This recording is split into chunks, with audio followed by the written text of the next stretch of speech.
Jackie Poitras, Janie Maedler, Carola Perez, moderated by Tali Berman, to speak about the power behind this movement, this CannaTech, this industry, everything that we see. It's powered by the people who make the changes. These women are serious change makers that have dedicated their lives to the service of others to try to help medical cannabis become a reality in their children's lives, in their own lives, in the lives of so many others. We are so grateful for their contributions, and I'm so excited to share their stories with you now. Tali Berman, my dear friend and fabulous human, will be moderating. Here you go. Just speak into the microphone and they'll all Okay. be able to hear you. Everyone can hear me? Okay. Yeah? Yeah? So I shouldn't speak louder than this? This is a good volume? Okay. Well, welcome everybody to the Humans of Cannabis panel. And as Sarah said, I just want to start with two primary intentions for this panel, because here are three women who have left their families, their work, their countries to share their time and share their story with you. So I first want to really thank the three of you.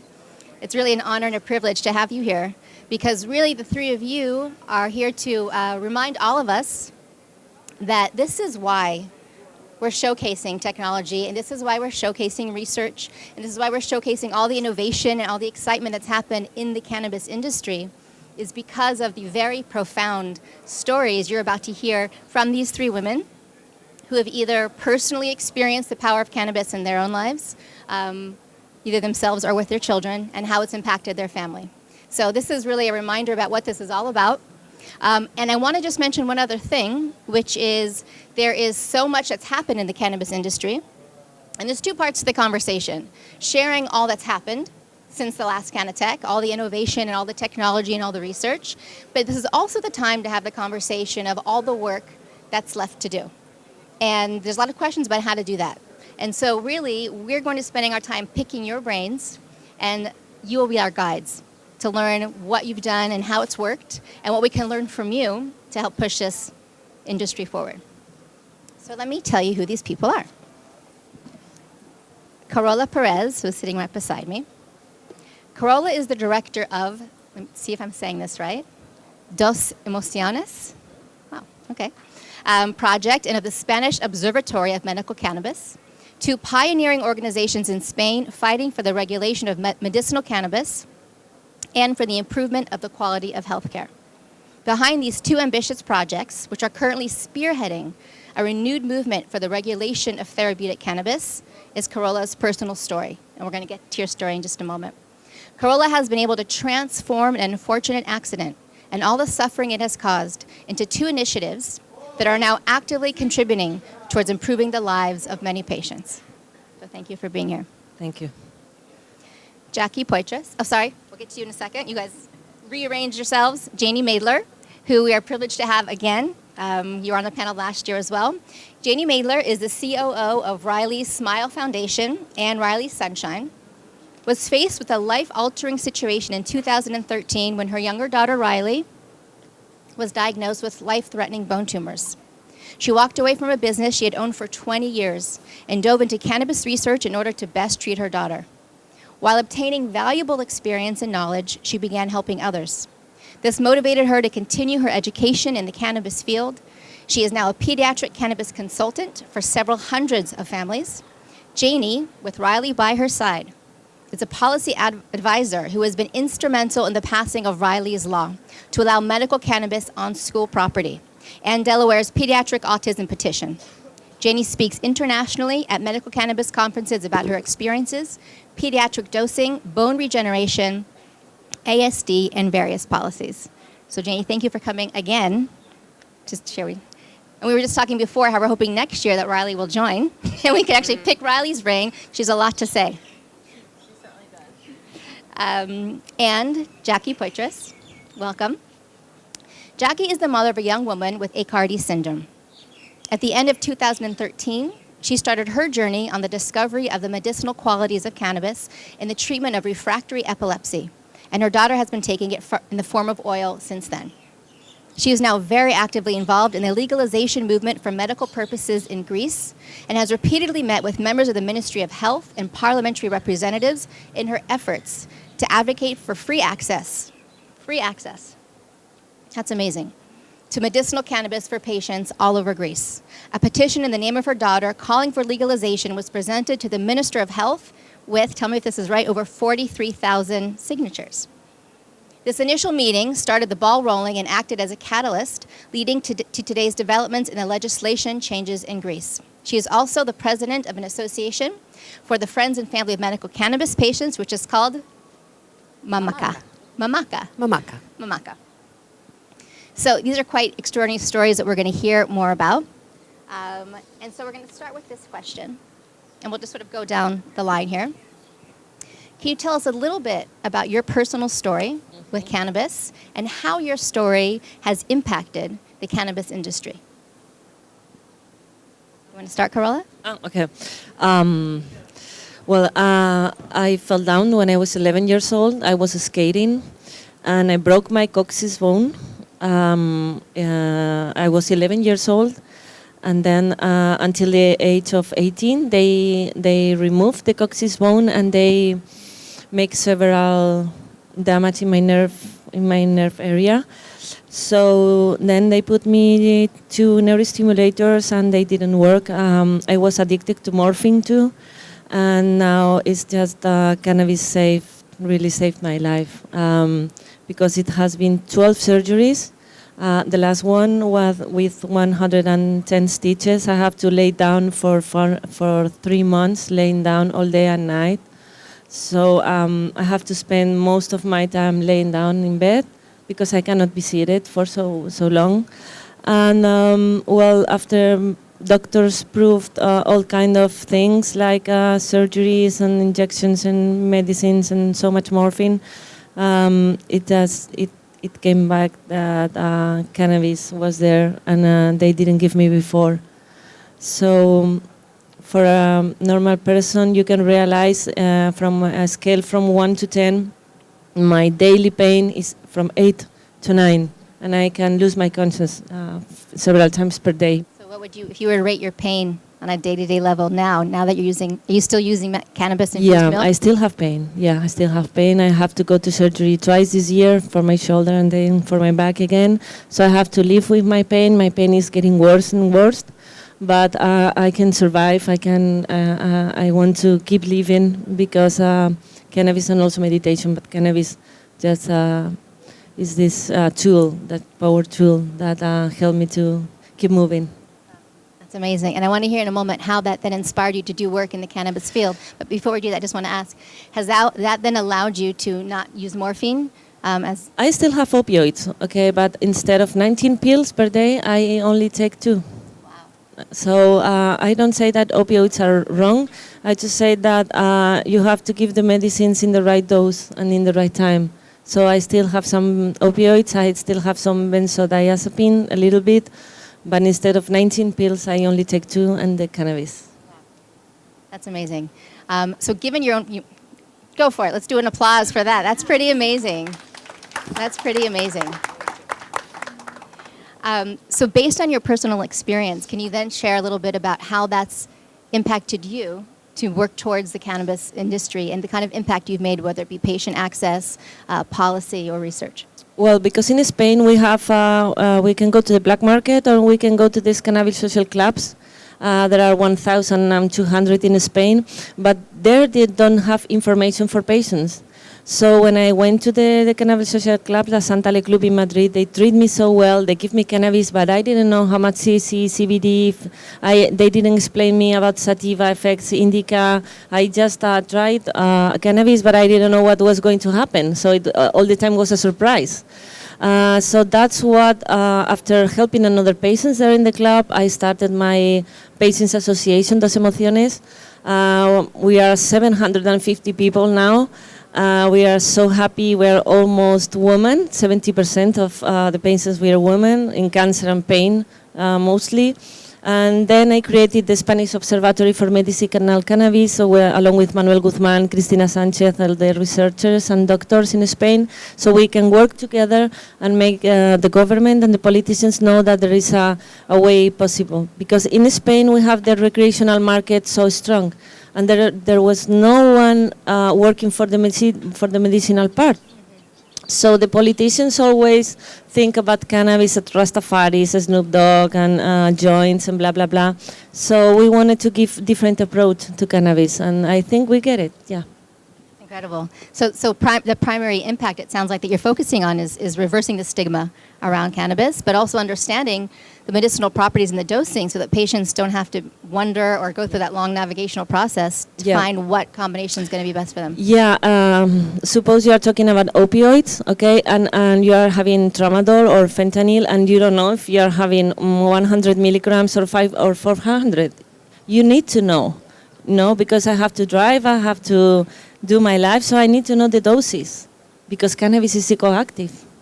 So it's very, very important. I like cannabis social clubs, okay? I like them, but I want them to do things properly and then just analyze, okay? So there are some things like that. But also, I think that people who is sick doesn't have to go to clubs where there's a lot of smoke and everything. So maybe we can look for a way of being in a pharmacy, also in a cannabis social club, and also you have to have the right to grow your own plants. Okay, so this is my 3 ways of focusing the regulation in Spain. Right, so really it's a spearheading a revolution around helping in Spain to really take cannabis seriously, right? Because it's made an incredible impact on your life. And now we're going to move to you, Janie. Okay, a little bit about your story with Riley and how you came across cannabis and its effect with hers. And I would love to hear both from you then the work that you've done in response to that to push cannabis industry forward.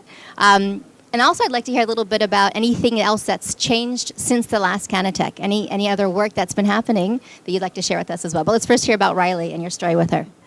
Well, when Riley was 7 years old, she was diagnosed with severe aggressive bone tumors. And the bone tumors ate away her palate, her maxilla, her cheek, the bottoms of our eye orbits, and the entire sinus area. And so they debulked the bone tumors, and some tumor was left behind that they couldn't reach. At the time, there was no chemo available that was successful with this type of tumor. They were actually working on a clinical study at Harvard for a chemo that was sort of successful, but it wasn't available yet.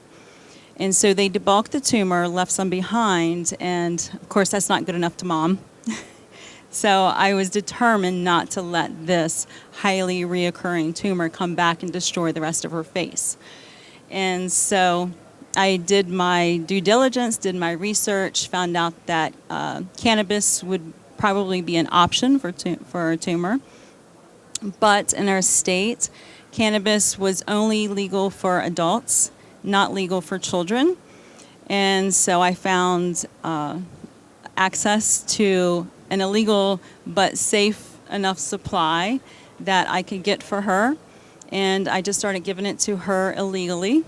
And we started getting very positive results on her scans.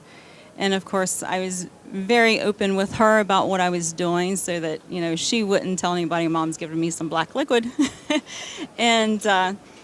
But we had a lot of safeguards. In case, mom got in trouble and got arrested, we had friends that would, back us up and give her medicine in case I was locked away. We kept everything hidden from, my husband knew what I was doing, but we kind of kept him in the dark because he had a very good job with the state, and I wanted him to keep his job and be able to pass a lie detector test.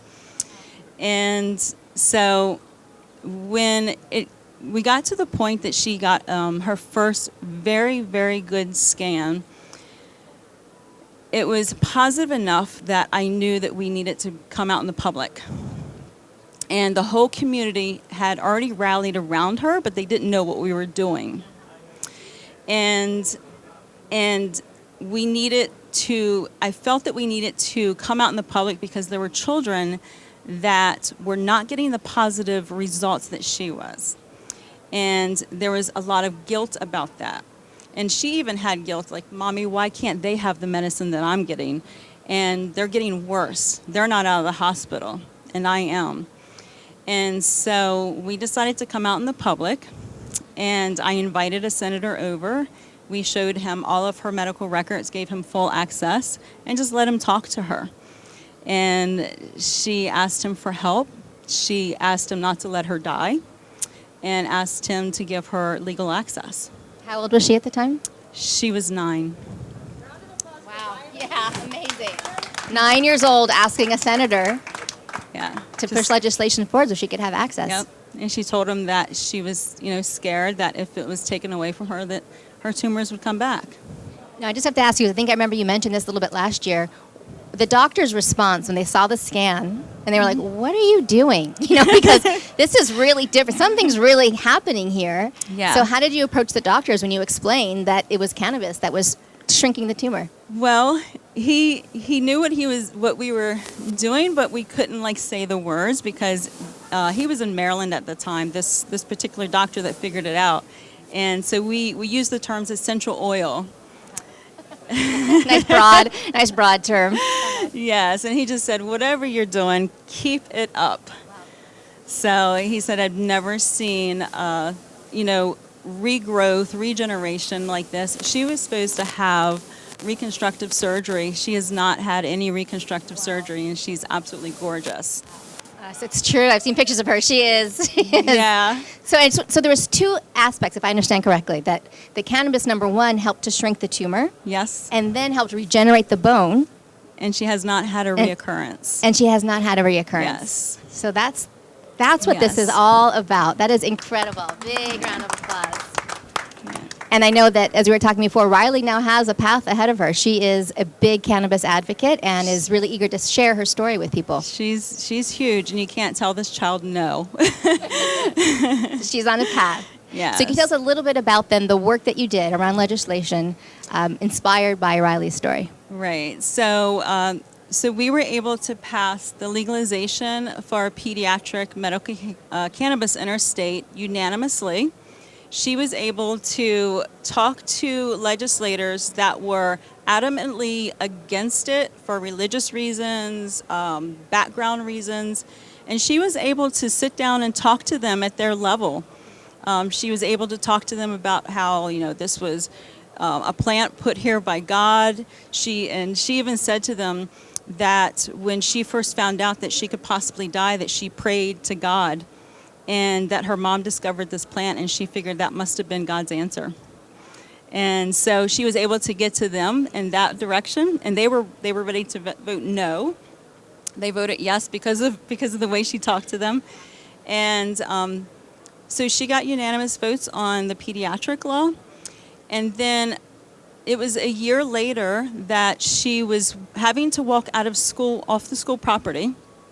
I would have to go and check her out of school, walk her off of school property to take her medicine, and then she would have to walk back in. And she felt that singled her out and that disrupted her education. And there were other children that had become pediatric cannabis card holders that had oxygen tanks, were in wheelchairs, and also were autistic. Some of them were able to get qualified because they had wasting syndrome and they were on the spectrum. And they didn't understand why their mom came and checked them out, but then left them back at school, and it was very confusing for them. So she wrote a letter to the senators about all of these issues that she saw, and she explained to them that she had to walk out and hurricane, torrential downpours, lightning storms, and that if they cared about the safety of the medical patients, that they would let her stay in school and take her medication. And that it was not fair that she had to walk out in these harsh weather conditions to take her medication, and that she felt singled out. And so they decided to make, it was SB 181, and they deemed it the school law, and that also passed unanimously, and she was able to speak in front of the legislators and prove her point. So and she's 12. Look what she's done. She's passed legislation. Yeah, she did that when she was 10. And she was 10. Guys, you're slackers. We got to get moving here. Riley's just blazing ahead. Yeah. So now she can take it on school property. Yes, she can take it on school property. And so, yeah, that one was really funny how she, she's like, thank you for letting me take my medicine, but you're disrupting my education. But then the following summer, her brother is on the autistic spectrum, and so she knows a lot of children who are on the spectrum. So she asked me to write a petition for autism. 260 pages later, so we submitted the autism petition, and it was accepted and passed 2 weeks ago. Woo! Oh my gosh! So- Fresh off the press. That's incredible. Yeah, so they not only accepted it as severe autism, but they also added 2 more qualifying physicians so that they could make sure that autistic children were covered. They added pediatric developmental specialists, and they also added psychiatry, that those physicians could qualify the children as well. Wow. So now in the state of Delaware, autism is a qualifying condition to get medical cannabis. Yes. That is incredible. Yeah. That is incredible. Thank you both so much for the work that you're doing and continuing to do. I mean, it's just going to keep going. I'm just excited to see what's going to happen next. What Yeah. legislation, what other patients will get access because of your work. Yeah. So I want to move on to Jackie for a moment now. Jackie, could you share with us your story with your daughter and how cannabis has impacted your lives? My daughter Maya has a syndrome called Aicardi syndrome, and one of the symptoms of Aicardi syndrome is intractable epilepsy. So we have tried over 17 different medications over the years with her in all sorts of different combinations, and none of them have been able to give us any sort of permanent relief as far as her seizures go. So in 2013, after the weed, the CNN documentary came out, and I saw that, I immediately started researching to try to find out how I could get a hold of oil for her.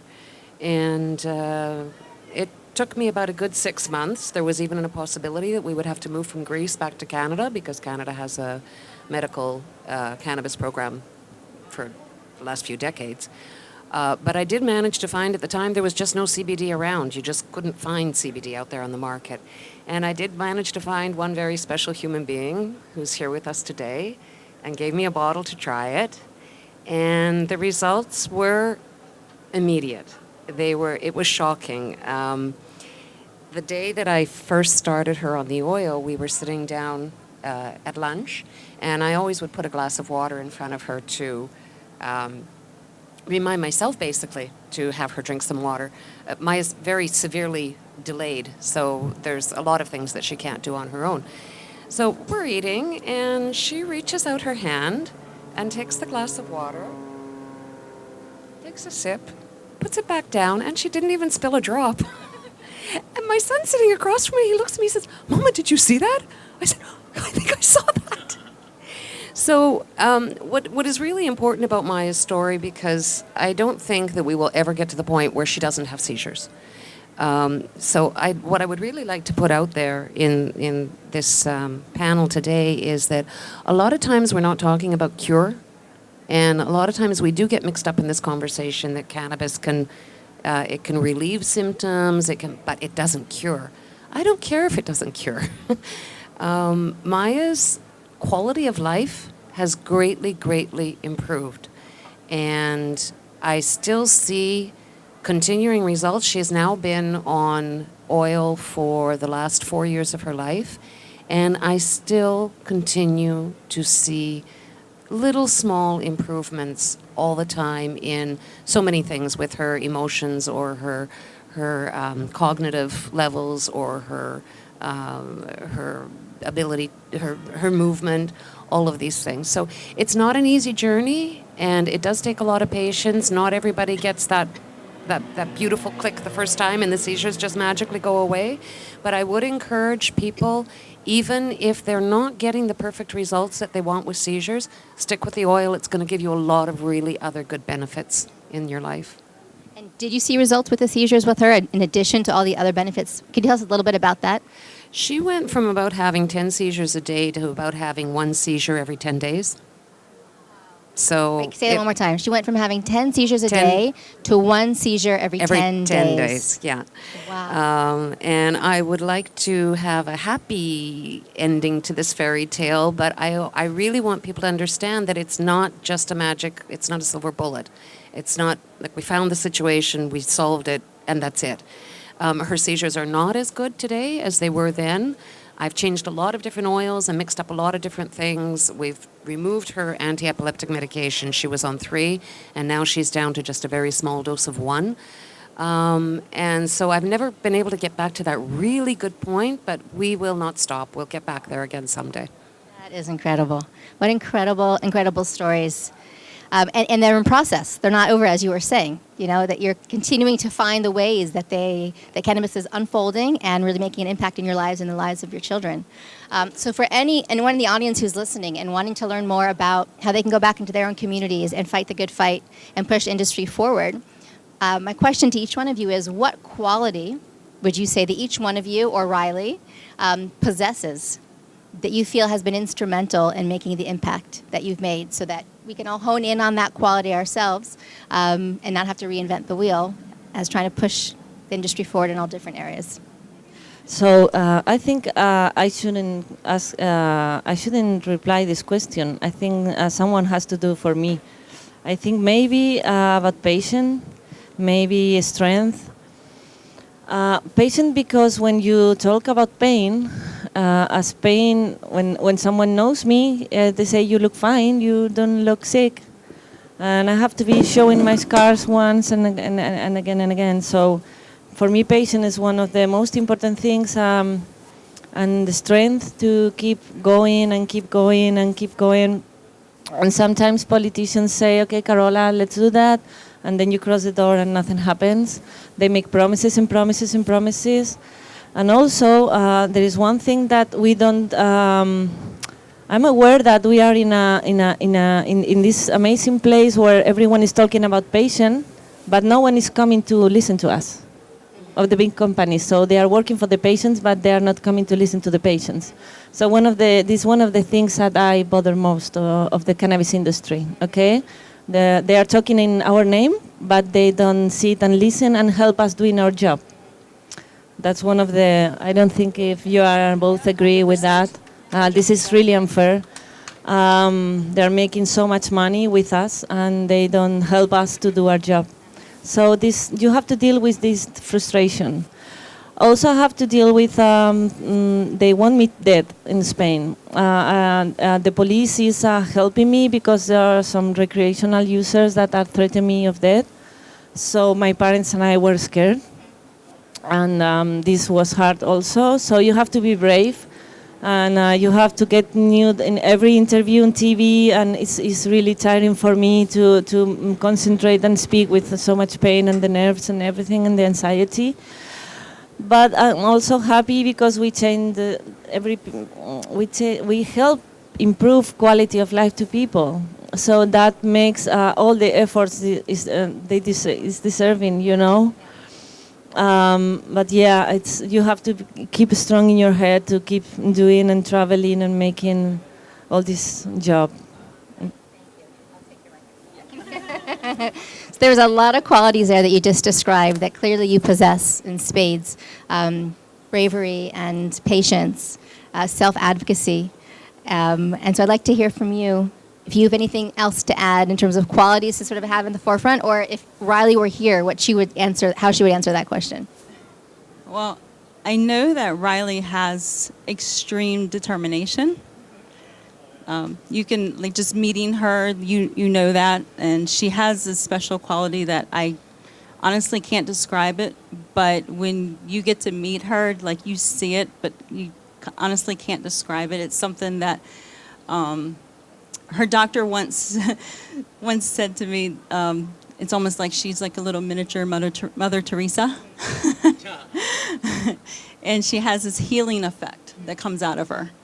And so I know for me, once you have your child's life, you feel like your child's life is just like running through your fingers, and you're losing it, and then all of a sudden it's back, but you don't know how you got it back, and you don't want to let go of it again. but you don't want anybody else to ever feel that way again. And so at first you feel guilty that your child's life was saved. And after you get through that guilt, you realize you were given a gift. And then you want to use that gift to help other people. And you don't want to take it for granted. And so it's not something you can just go on the rest of your life and forget about. And so if you can use that gift to just make the quality of life for somebody else better, or even possibly save another child, then you're going to help lift her advocacy and do whatever it is that she needs to do to fulfill her life. So, Thank you. It's incredible women up here who are not only dealing with the extraordinary challenges of your own lives, your own pain, and your own children, but then taking the energy in the next step to then help others is really what makes you such leaders in the field, and is so valued. What do you have to say about that question, Jackie, in terms of qualities that you feel really made a difference? Well, I like to joke, because I'm actually from Canada, but I've been living in Greece for almost 30 years now, that it helps to be Canadian.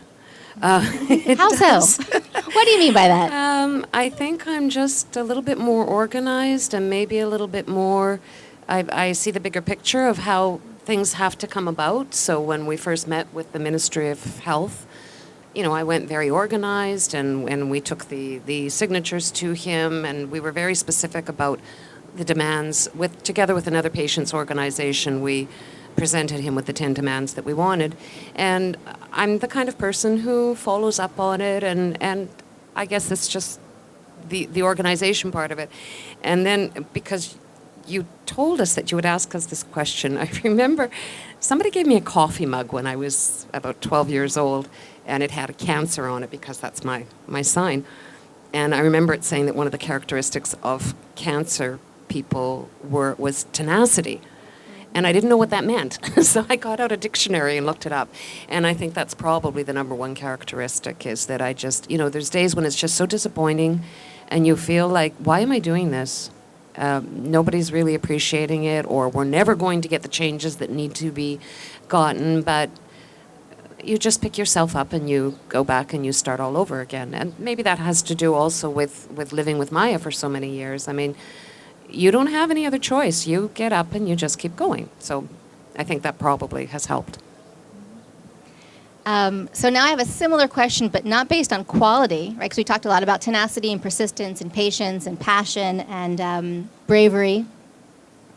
But now if we can shift it to sort of the action step, right? What do you feel, if you were to guide anyone on what step they could take wherever they are living to help push forward patient access, to help push legislation forward? What have you seen? Because I'm sure you've done a lot of things where you feel like you're spinning your wheels, and things that ended up not being as productive or not getting the results that you had liked.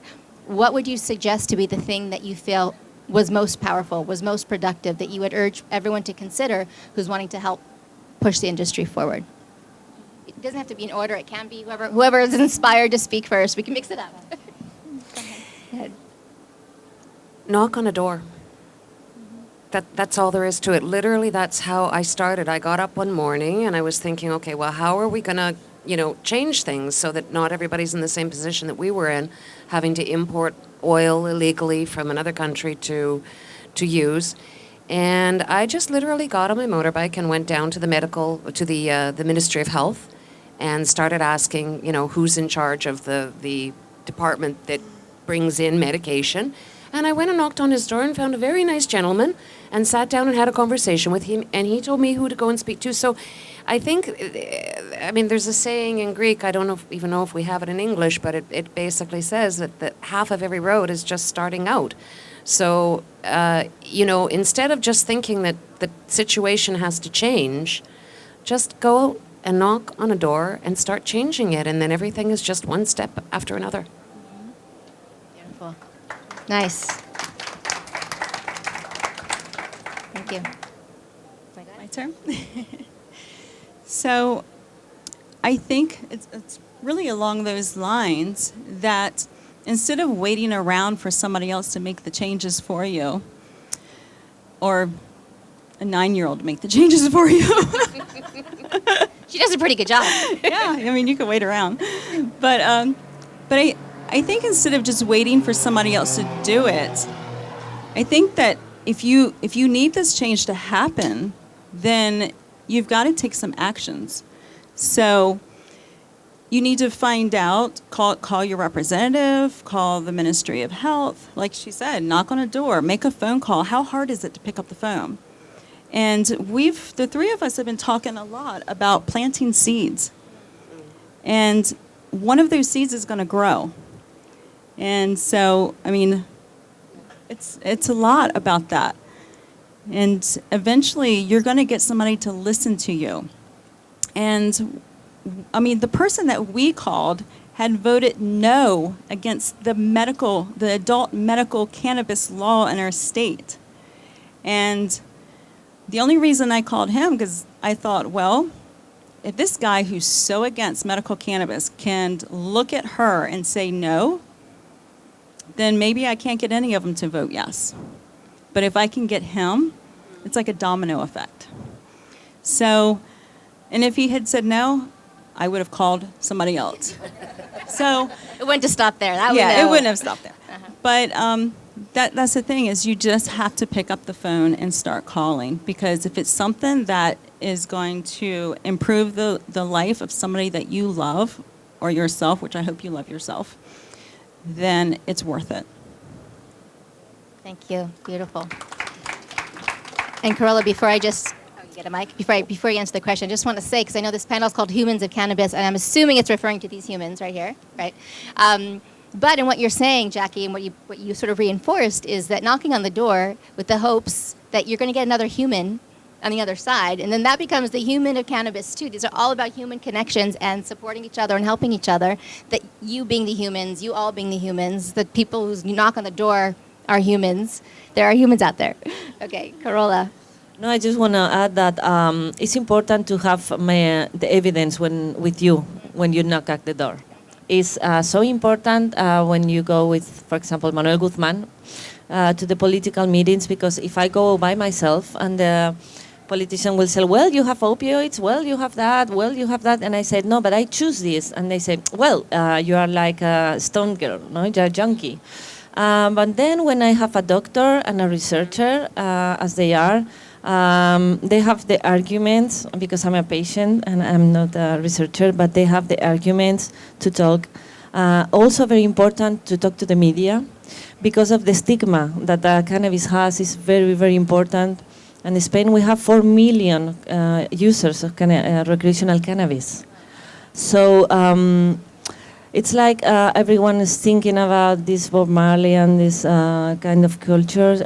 We are saying, no, this is just our medicine. So when you go on TV and you show your vaporizer and you show your analytics and you show your oils, it's really important. And you go with the evidence and say, okay, do you see how it studies? Do you see what happens in the States, what happens in Italy, what happens in Israel, in Canada? It's also important for politicians, at least in Spain, because they are lazy. They are so lazy and corrupt. It's very important for them to make them all the package done and give it to them. So they say yes, but we are waiting how it's going to be made. But it has been 4 years, really, really, really hard 4 years, yeah. So coming ready and having evidence with you helps them really to take it seriously. Yeah. So we're going to end here with one final question, so if you guys can just answer this succinctly. But the question is, what is one thing you wish you would have known before you embarked on your cannabis journey that you could share with the audience here? One thing that you wish you would have known. I didn't know it was going to be so difficult.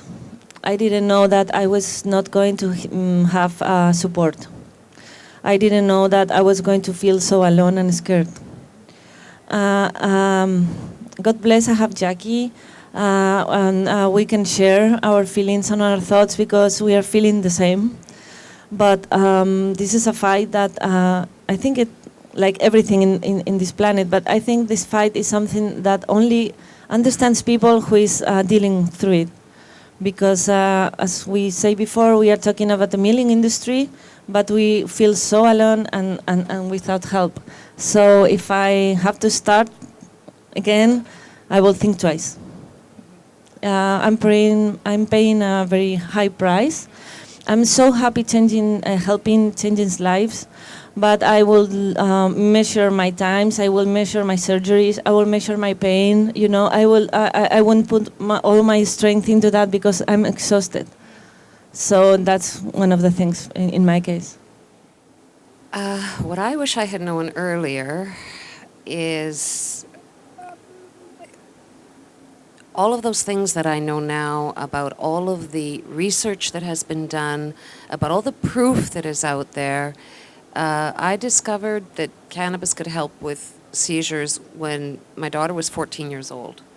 Dr. Meshulam's study on epilepsy in the early 1980s, I think, proved that epilepsy can 85? assist in controlling epileptic seizures. So why on earth, when my daughter was born in 2000, did she have to go through 3 different sessions of cortisone therapy and all the other medications which have caused her so much grief over the years and have taken away her speech, have taken away at times her ability to walk? If I had known all that research was out there, our lives would have been very, very different. So one goal that I have today in doing what we're doing is trying to get as much research out there.